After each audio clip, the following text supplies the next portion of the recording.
Greetings, Summoner. I'm Willow, and I'm a Master Rank Jungle main on the EU West server. Today, we'll be going over everything you need to know about playing Zac, the secret weapon, in the jungle. Here is what we'll be going over, and there's also timestamps down below if you want to jump to a specific section. Pros and cons. Zac is a great team fighter, he has strong peel, and he has a huge engage. His weakness is that he's weak early game, and he's a bad duelist. Abilities. The first part of Zac's passive is that when you hit an enemy with an ability, you shed some goo, and by walking on it, you restore some HP. When dying, you split into 4 blows. After a time, you will respawn, and your HP will depend on the HP left on your blows. Zac's Q has 2 parts. His first is a straight skill shot that slows. His second part is an auto attack, and if you hit someone else than the first target, you will knock them up and slam them together. If the 2 targets collide, they will take extra magic damage and be slowed. Zac's W deal max health magic damage to nearby enemies. Absorbing goo from his passive reduces the cooldown of this ability by 1 second. Zac's E is a dash that he has to charge, and the longer he charges, the further he can dash. Hitting an enemy knocks them away from the center of the E hitbox. Hitting multiple champions spawns extra chunk of goo. Increasing levels in the E also increases the range. You can cancel the E to refund half of the cooldown. Zac's ultimate makes him bounce 4 times. The first bounce hit knocks away enemies, and every other hit slows them for 20%. While Zac is bouncing, he gets 50% movement speed and can cast his W. Zac's ultimate also has a passive that increases the healing from your goo chunks. For skill order, you start W into Q into E. Then you max E into W into Q. The reason we want to max E is because of the increased range, which makes our ganks a lot easier. Always take ultimate when possible. Matchups. Zac is strong against squishy junglers that are weak against hard CC. Zac is weak against junglers with insane clear speed that can outfarm and outscale him, or junglers that can easily interrupt his engage. Zac does well with teammates that have good follow-up and damage, such as Camille, Kennen, Samira, Orianna, Leona, and Rell. Zac does poorly versus enemy teams with a lot of disengage or true damage, such as Janna, Milio, Alistar, Saya, Vayne, and Fiora. For runes, you go Aftershock, Font of Life, Conditioning, and Revitalize. For secondaries, most of the time, you go Triumph and Legend Tenacity. Sometimes, if the enemy lacks CC and you need early game power, it is viable to go Inspiration secondary with Magical Footwear and Cosmic Insight. Lastly, you go CDR, Scaling HP, Tenacity if they have a lot of CC, otherwise you take another Scaling HP. Summoner spells. For summoner spells, you go Flash and Smite. Items. For jungle pets, the green pet is the best choice on Zac right now. Red pet can be viable if your team lacks damage and the enemy have a lot of immobile squishes. On your first recall, ideally, you want to afford Bami's Cinder, as it's the item that increases your clear speed the most. If you can also afford a Dark Seal, that's a great start, but I would only recommend it if you can afford it on your first recall.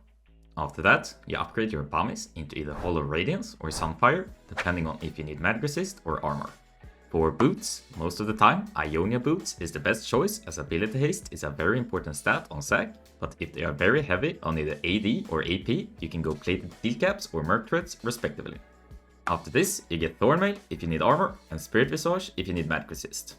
As a 4th item, Yakshu is a great choice for Zac, as it increases your bonus resistances from your other items. Finish off the build with one of these depending on the enemy team. Randuin versus AD and crit, Kenny Crookern versus AP poke, or Unending Despair if they have a lot of tanks and the fights are very prolonged. Pathing. Because of Zac's weak early game, he has to play very safe for the first 3 levels. Therefore, I recommend warding the side of the jungle that you're not gonna start on, recall at 0.55, and get Sweeper. To get back to your buff faster, take this route and use the Blast Cone to get over the wall. This also prevents the enemy from using the Blast Cone for a cheesy level 1 invade.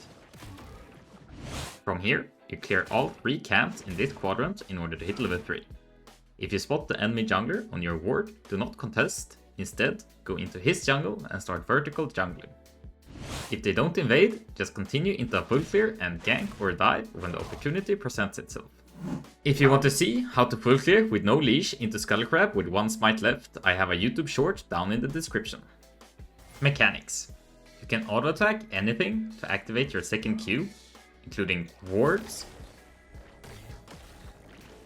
turrets, plants, and traps. You can use your ultimate in your E if you jump when your Q is attached to something.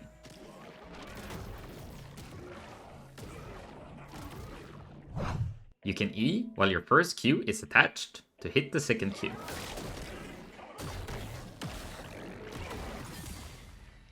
You get vision of the target attached to your Q. You can slam camps into each other for a faster clear.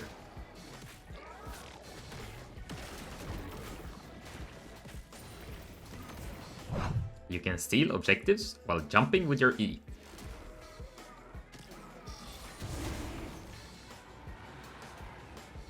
You can A move on the ground if enemies are grouped up to not auto the same target as your first Q. Your teammates can teleport to your passive to save your life.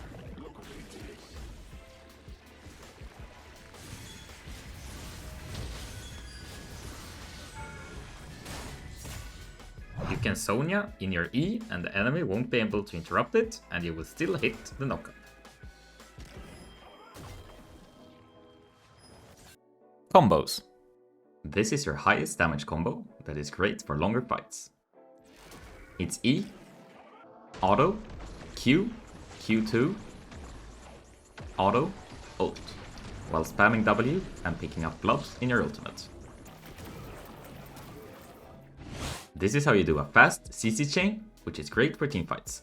It's E, Q, Q2, ultimate, and while spamming W.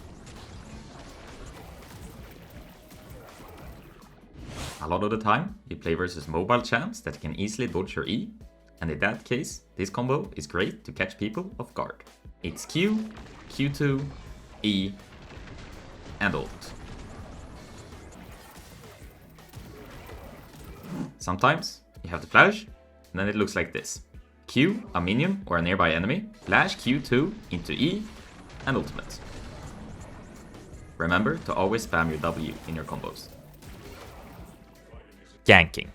Because of Zack's insane E range, he can gank from a lot of weird angles, which makes it very difficult for the enemy laners to ward. Here are some great E gank angles. From Raptors, behind the river wall, what I like to call the fiddle gank, behind this wall at bot, the lane gank. Your most common gank is gonna be your E gank from out of vision. Always aim a little behind the enemy to block their escape and to knock them back into your team. If your E hits, it's a free kill since you can chain it into your Q. If they have a dash, you can aim even further back since they can easily dodge your E with their dash. If you miss your E and they are in melee range, always Q a minion first and auto the enemy to knock them together. The reason for this is because you can't miss your Q on a minion and they can't sidestep an auto attack. If they are outside of melee range, you can Q them into auto attacking the minion. Or if you want to hit it guaranteed, you can Q the minion into flash auto the enemy. If you manage to come up to the enemies from behind, it's a great choice to save your E and just walk at them. This way you can start with your Q, and while they are stunned, chain it into your E for a guaranteed hit. After you hit level 6, you can add your ultimate to the CC chain.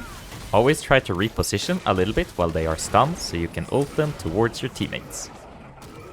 Zack is great at punishing enemies who try to go for plates or towers.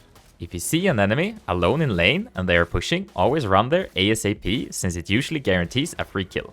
E a little bit behind them and you will knock them into tower range. Use your Q on the minions and auto attack the enemy. While they are stunned, you can chain your ult to knock them even further into tower and prevent their flash escape. Together with your E, Q, ult, and Ws, all the minions should be dead by now, which forces the tower aggro onto the enemy. Teamfighting. Zack's biggest strength is his teamfighting. He's a tank with insane engage, heal, a lot of sustain, damage, and crowd control. The great thing about Zack is also his versatility. Unlike similar tanks, Zack have 2 different playstyles in teamfights depending on the team composition. If your team has a lot of follow-up and AoE, you play him like any other engaging AP tank. You look to engage onto the enemy backline and CC chain them while your team cleans up. The best way to achieve this is to flank from auto vision with your E, Q flash auto into ultimate to knock them into your team. If your team doesn't have follow-up and needs protection from assassins instead, Zack is also a great peeler. When you need to peel for your team, you want to stand between them and the enemy. If the enemies try to engage, you can Q, E, ult, CC chain them while your team deals damage. If you enjoy the guide, feel free to like and subscribe. I'm live every Tuesday, Thursday, and Sunday on Twitch if you want to come by and say hi. And feel free to post any questions you have down in the comments and I'll do my best to answer them. Until next time.